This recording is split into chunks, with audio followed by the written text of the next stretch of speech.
નમસ્કાર, star India TV ન્યૂઝમાં આપનું હાર્દિક સ્વાગત છે। હું છું હેમલતા ત્રિવેદી। આપ જોઈ રહ્યા છો સ્ટાર ઇન્ડિયા ટીવી ન્યૂઝ, સત્યની વાતે સત્યની સાથે। પાટણ જિલ્લાના સાતરપુર તાલુકાના ગાંજીસર ગામ ખાતે આવેલ ધર્મનંદ આશ્રમમાં દર વર્ષે યોજાતી વાર્ષિક ઉજવણી અંતર્ગત સંતો મહંતોનો વિશાળ ધાર્મિક મેળાવડો યોજાયો હતો। આ ધાર્મિક કાર્યક્રમમાં વિવિધ વિસ્તારોમાંથી સંતો મહંતો પધાર્યા હતા અને હિન્દુ સનાતન ધર્મના સંરક્ષણ, સંસ્કૃતિના જતન અને યુવાનોમાં ધાર્મિક જાગૃતિ લાવવાનો પ્રેરણાદાયક સંદેશ આપ્યો હતો। કાર્યક્રમ દરમિયાન ભજન કીર્તન, સત્સંગ અને ધર્મચર્ચા જેવા આધ્યાત્મિક કાર્યક્રમો યોજાયા હતા।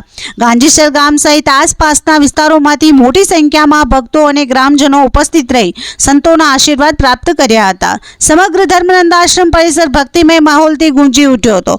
ધર્મનંદ આશ્રમમાં યોજાતી આ વાર્ષિક ઉજવણી સનાતન ધર્મના પ્રચાર પ્રસાર અને સમાજમાં આધ્યાત્મિક જાગૃતિ લાવવાનો મહત્વપૂર્ણ પ્રયાસ બની રહી છે। સ્ટાર ઇન્ડિયા ટીવી ન્યૂઝ અહેવાલ વિપુલ ચૌધરી, સાતલપુર।